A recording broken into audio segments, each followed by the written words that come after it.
Hello बच्चों, let's read the question. The question says that given figure demonstrate the translocation of organic solutes according to the pressure flow hypothesis. Which out of the following statement is incorrect regarding this? So question में हमसे पूछा है कि organic solutes के flow होने में according to pressure flow hypothesis कुछ points दे रखे हैं और हमें बताना है कौन सा पॉइंट गलत है. सो ऑर्गेनिक सॉल्यूट्स यानी यहाँ पर सुक्रोज की बात की गई है, क्योंकि यहाँ जो पी पॉइंट है ये है लीफ, जिसका मतलब होता है सोर्स ऑफ फूड प्रोडक्शन. इसका मतलब होता है यहाँ पर सॉल्यूट की कंसंट्रेशन ज़्यादा होगी. क्यू पॉइंट यहाँ बता रहा है रूट को, इसका मतलब होता है सिंक. यहाँ पर फूड कंज्यूम होगा, सो यहाँ पर सॉल्यूट की कंसंट्रेशन कम होगी. अब लीफ में सॉल्यूट की कंसंट्रेशन ज़्यादा है, सो पहले वहाँ पर क्लोरोफिल में बनेगा ग्लूकोज, उसके बाद ग्रीन पार्ट ऑफ प्लांट में बनेगा ग्लूकोज, मैन्युफैक्चर करेगा फ्रैक्चर फूड. उसके बाद वो एक्टिव ट्रांसपोर्ट कराएगा सुक्रोज का, एक्टिव ट्रांसपोर्ट कराएगा मतलब एक्टिवली सुक्रोज को भेजा जाएगा कंपेनियन सेल्स में. अब पहुंचेगी ये कंपेनियन सेल्स में, यहाँ पर होता है इसका एक्टिव मूवमेंट. उसके बाद ये थ्रू प्लाज्मोडेस्माटा डिफ्यूज होगा, diffuses into sieve tube cells. So starting से देखते हैं कि green part of the plant में ग्लूकोज बनेगा, वहाँ पे मैन्युफैक्चरिंग होगी फूड की, वहाँ से एक्टिव ट्रांसपोर्ट होगा सुक्रोज का, वो कंपेनियन सेल्स में जाएंगे सुक्रोज, वहाँ से फिर प्लाज्मोडेस्माटा के थ्रू डिफ्यूज़न होगा और जो सुक्रोज होगा वो सीव ट्यूब सेल्स में चला जाएगा.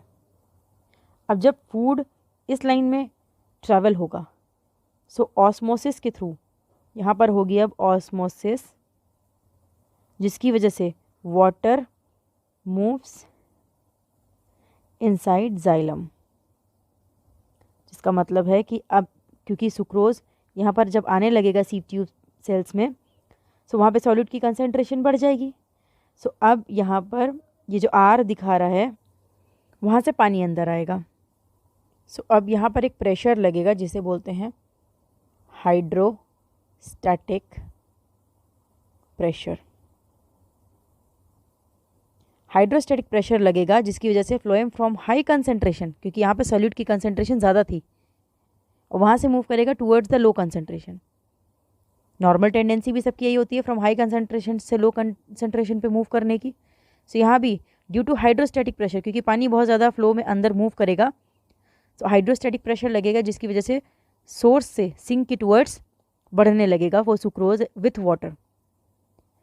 जब वो सिंक में आएगा तो बाय डिफ्यूज़न उसको रूट्स एंड या फिर कोई भी सेल होगी वो कंज्यूम कर लेगी.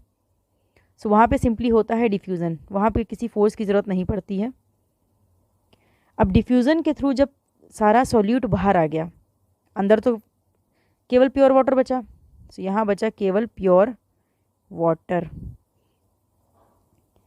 लेटर जब यहाँ पर सॉल्यूट कंसंट्रेशन कम हो जाएगी, सो प्योर वाटर भी फर्दर वापस से जाएगा जाइलम में. ये कराने की वजह होती है जब वाटर वापस इसमें जाता है, इसके पीछे एक प्रेशर होता है, इसको बोलते हैं ट्रांसपिरेशनल पुल. ट्रांसपिरेशनल पुल.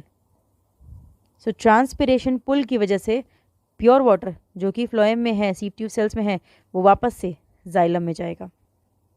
ऑप्शंस मैच कर लेते हैं. ऑप्शन ने बोला है a continuous high osmotic concentration is maintained in region P. सही बात है, रीजन पी सोर्स रीजन है और ऑस्मोटिक कंसंट्रेशन वहाँ पे ज़्यादा होती है क्योंकि सॉल्यूट ज़्यादा होता है वहाँ पे, सुक्रोज ग्लूकोज हमारा बहुत ज़्यादा होता है वहाँ पे. कंटिन्यू कर रहा है क्वेश्चन कि which leads a सीव tube elements bye passively transporting solute molecules into it. यहाँ गलती हो गई है, पैसिवली नहीं होता है, एक्टिवली होता है, एक्टिव ट्रांसपोर्ट होता है। हमें गलत ही ढूंढना था इस क्वेश्चन में, तो हमारा गलत आंसर तो हमें मिल गया। तो इस क्वेश्चन का सही आंसर ए है, बट आगे भी देख लेते हैं। बी पॉइंट कहता है R shows the movement of water into sieve tube elements from nearby xylem vessels by osmosis. So R को अगर हम देखेंगे तो ये बात सही है, क्योंकि यहाँ पर सॉल्यूट कंसेंट्रेशन जब सीव ट्यूब सेल्स में ज़्यादा हो गई थी, सो बाय ऑस्मोसिस बाय डिफ्यूजन पानी अंदर आने लग गया था। सो आर पॉइंट हमारा बिल्कुल सही है। नेक्स्ट पॉइंट कह रहा है translocation of organic solutes takes place from region P. सही बात है, रीजन पी सोर्स है, फूड बना रहा है, वहाँ से ऑर्गेनिक सॉल्यूट्स का ट्रांसलोकेशन स्टार्ट होगा with a high turgor pressure to region Q with a low turgor pressure. Source end है, सॉल्यूट की कंसेंट्रेशन ज़्यादा है तो टर्गर प्रेशर भी ज़्यादा होगा। क्यू रीजन पे सिंक है, कंज्यूम कर रहा है फूड, सो टर्गर प्रेशर भी कम होगा क्योंकि सॉल्यूट कंसेंट्रेशन कम है। सो बिल्कुल सही बोला गया है। डी पॉइंट कह रहा है in region Q material is either consumed or is converted into insoluble storage forms resulting in decreased osmotic pressure। Region Q root का रीजन है। अब यहाँ पर सारा डिफ्यूजन के थ्रू सारा सॉल्यूट बाहर निकाल लिया जाता है, जितना उनको ज़रूरत होती है वो कंज्यूम कर लेते हैं, और जो ज़रूरत नहीं होती है वो कन्वर्ट होता है in the form of starch. Starch एक तरह का इनसॉल्युबल सब्सटेंस है। सो स्टार्च इज इनसॉल्युबल सब्सटेंस है जो कि कोई भी नो ऑस्मोटिक इफेक्ट, जिसका कोई भी ऑस्मोटिक इफेक्ट नहीं होता। सो इसको इस फॉर्म में स्टोर कर दिया जाता है। फूड को जो सुक्रोज बन के आया था, जो ग्लूकोज नाम पे बना था, सुक्रोज के फॉर्म में वो ट्रांसपोर्ट हुआ था एंड स्टार्च के फॉर्म में वो फिर वहाँ पर स्टोर कर दिया जाएगा for further use. So point D भी हमारे ये कह रहा है कि रीजन क्यू में जो मटेरियल है वो या तो कंज्यूम हो जाता है, इधर कंज्यूम हो जाता है, या फिर कन्वर्ट कर दिया जाता है एक इनसॉल्युबल स्टोरेज फॉर्म में, और जिसकी वजह से वहाँ का ऑस्मोटिक प्रेशर डिक्रीज हो जाता है, क्योंकि ऑस्मोटिक इफेक्ट है ही नहीं इसका, स्टार्च का इनसॉल्युबल है। सो वहाँ की ऑस्मोटिक एक्टिविटी कम हो जाती है। सो ये सारे पॉइंट्स हमारे सही हैं। सही आंसर हमारा हमें बहुत पहले मिल चुका था, that is option A. So hope you understood the problem. Thank you.